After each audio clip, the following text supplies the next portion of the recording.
With Frederick and Sarah in tow, Nia closed the back door and headed across to the church at 11:30. The paths were gritted, but the grounds were blanketed in thick white. She held out her hand to Sarah, who looked like she was attempting to ice skate, and breathed in the crisp, cold air. "Relax, will you? I've got you." Nia smiled at her as Sarah wobbled about. "I'm nervous. I get clumsy when I'm nervous." Sarah fiddled with her Christmas bobble hat. "Good thing you aren't a surgeon, then." She flicked her eyebrow at Sarah and caught her elbow as she oohed and nearly took out the church notice board. Sarah clung to her. "I've no idea how I'm supposed to act or what I'm supposed to do." "That's why there's a booklet, man."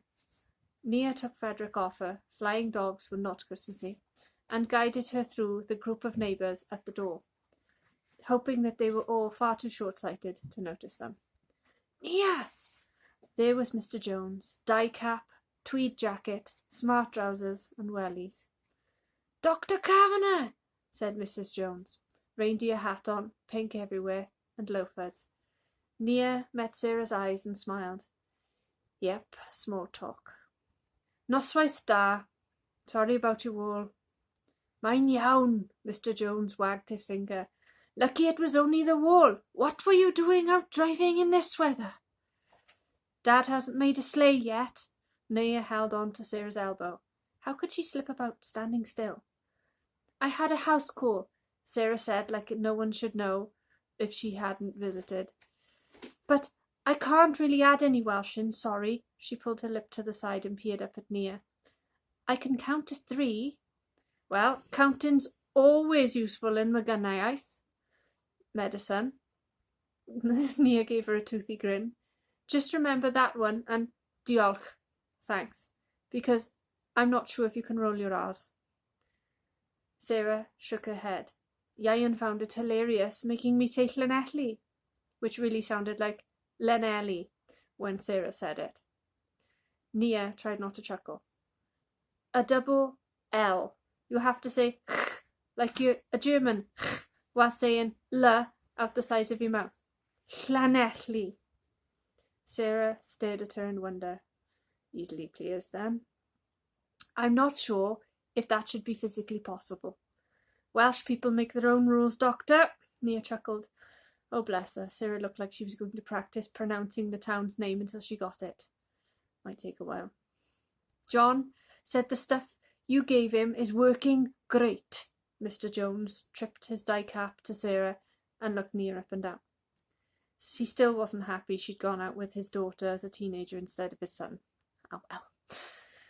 "Can't make the service, of course, but Betty is going to take him to some communion tomorrow." Sarah pulled her mouth to the side. "I'm not sure alcohol will agree with her medication." Nia bumped her hip, then steadied her as she slipped about again.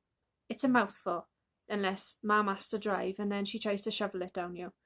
She rubbed at her throat. The wine was strong, really, really strong, even with water. "Why?" Sarah peered up at her. "Because otherwise she has to drink it all," Mrs. Jones said with a chuckle. "Do you know how many Eucharists she does?" Sarah shook her head, blank look on her face. "It's a service where she hands out alcohol." Nia grinned, then led Sarah into the church. When Mam has a new curate, a registrar type, she always reminds them at some point they'll get the amount in the cup wrong and get merry. Sarah smiled, but her gaze was on the church as they headed through from the porch. Wooden pews, shined up with red velvet covers. Tea lights on ledges all along, with string lights casting a gentle glow over the stonework. The nativity scene was laid out on real hay, stone steps up to the pulpit dressed with tinsel, and one huge Christmas tree that filled the air with pine, and smiling faces full of Christmas cheer. She sat Sarah next to Robert Jones and winked at her. Robert doesn't like flowers, and he can't see Llanelli either. Sarah scowled back. Nia chuckled and headed into the vestry. "Evening, and iawn?" Dad, Ian, Mam, and the other 3 members of the choir turned and grinned. "There you are. Quick, stick on your robes, girl." Mam wrestled her into them and did up the back. "Remember that we really like those high notes. We love those high notes." She sighed and nodded to herself. "I really need help with those high notes." Nia patted her on the back. Maybe Sarah has a voice. Efallai, maybe. Aye. Mam tapped her lip and her eyes lit up. In that case, you'll need to ask her out before she knows you too well. Cue, cheeky wink.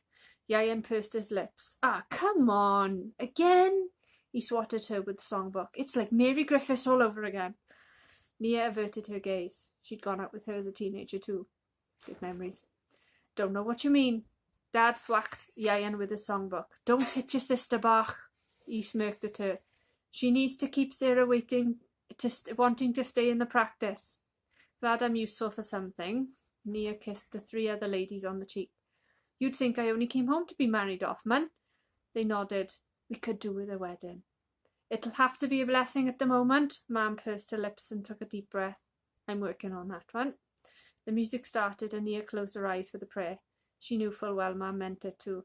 Worth a smile just for that. Chapter 7. Sarah cuddled Frederick, who had wriggled out of his bag and decided he wanted to cuddle on her lap. Robert Jones grinned at Sarah and patted him on the head. He was very nice, and didn't seem at all into dating, although maybe it was the setting. The music started and Frederick shifted as the choir, in long purple robes, strode out behind Dr. Jenkins, holding a golden cross. Sarah had only seen the church in an RE lesson, and it felt like watching a display or being at a museum. Then Nia appeared at the back in purple, one person behind her in white, then Reverend Jenkins. Her white robe had an emerald tabard of some kind over it, with a golden emerald cross. Nia caught her eye and winked as they passed by to the altar. Sarah cuddled up to Frederick and relaxed as the hymn started. The rest of the congregation got up and down for every song, along with the choir. Up and down, up again and down again, up and down. It was more rigorous than aerobics, but the readings were happy and joy-filled, and then Reverend Jenkins walked up to the pulpit. Sarah tensed, and Frederick wiggled in her arms. Sermon is a bit different this evening. Came to me while I was dancing in the vestry, Reverend Jenkins said, and beamed out at everyone. Christmas wears a lot of glasses. Okay, not the opening Sarah was expecting, but Frederick loved it if the tail wagging was anything to go by. And some people think they don't have glasses at all, Reverend Jenkins chuckled. But the glass can be cold or warm, half empty or half full, but what's important is what the glass really means. Sarah frowned. Glass was glass, it was see-through. The glass is love, Reverend Jenkins said, focusing on her. And love doesn't have to be a shape, a size, a colour, or anything at all. She leaned onto the pulpit. Love just is. Robert mumbled his agreement, as did the rest of the congregation. Wasn't expecting that. And wherever you are, whoever you are, Christmas is meant to celebrate love. The birth of it, the promise of it, hope and love. Reverend Jenkins pushed back. Depending on what your glass looks like, it might mean you celebrate it at a time of year, as part of a festival, or by celebrating freedom, equality, friendship, and by going home to the person you share your life with, by caring for the people and the creatures in your care. She tapped the pulpit.